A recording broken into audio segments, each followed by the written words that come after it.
Vraiment, la vie de l'homme sur la terre est une corvée, dit Job.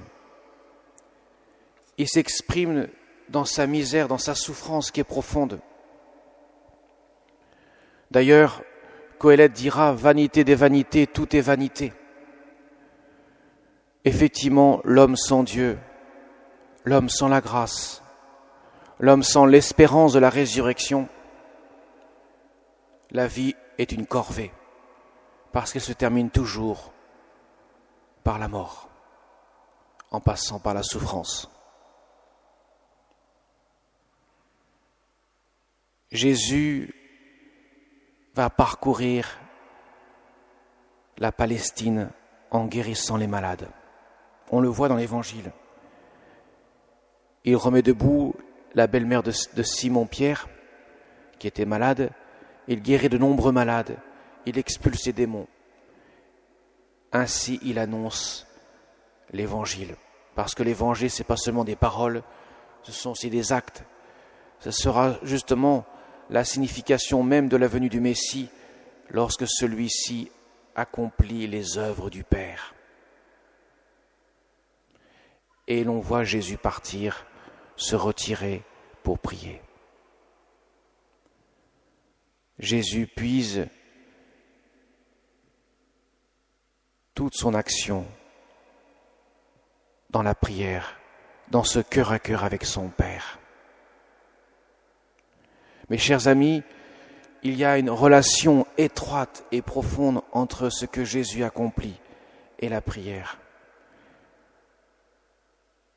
Il se retire dans un endroit désert et là il priait, nous dit saint Marc dans l'Évangile. Jésus ne fait que la volonté du Père.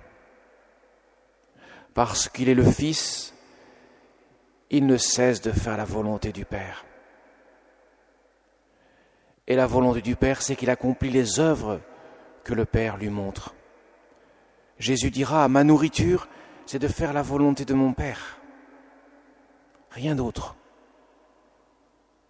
Et c'est dans la prière qu'il ne cesse de faire la volonté du Père. Dans la prière, il reçoit tout l'amour du Père. Le Père ne cesse d'engendrer le Fils, et le Fils ne cesse d'être engendré du Père.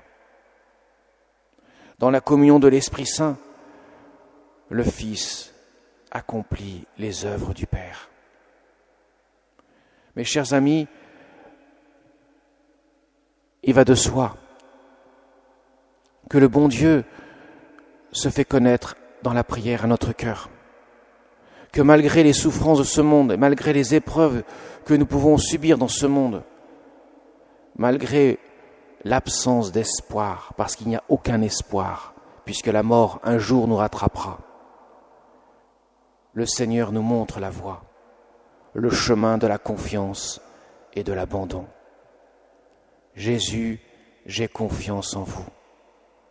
Telle est la phrase que Jésus a demandé de faire inscrire sous le tableau de la miséricorde.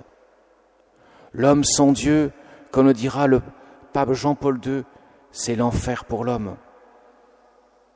C'est tout simplement l'anéantissement de ce qu'il peut être, parce qu'il ne trouvera rien en dehors de Dieu qui puisse conforter son cœur, cette espérance qu'il habite, cette espérance de la vie éternelle à laquelle nous sommes tous appelés.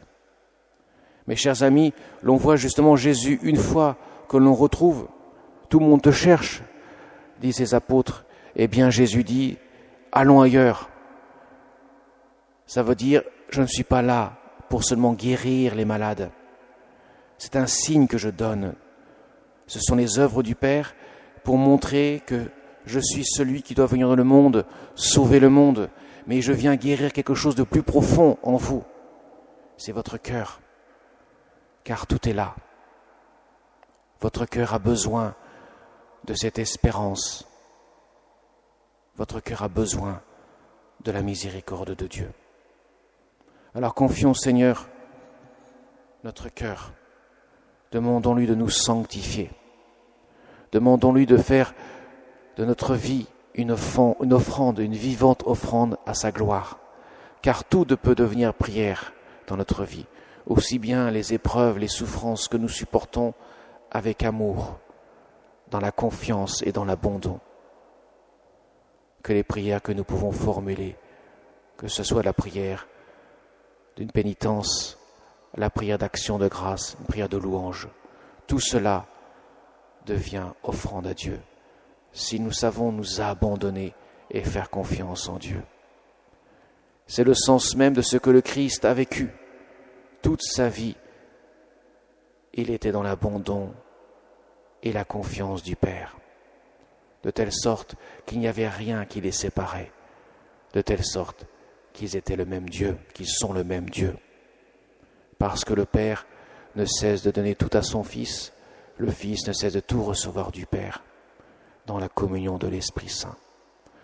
Tournons-nous aussi vers notre Mère du ciel, qui toute sa vie, dans une vie de contemplation, dans sa vie où elle méditait, où sans cesse elle retenait toutes les paroles de son Fils, elle offrait tout cela dans son cœur virginal, son cœur pur et virginal, au Seigneur comme une vivante offrande à sa gloire.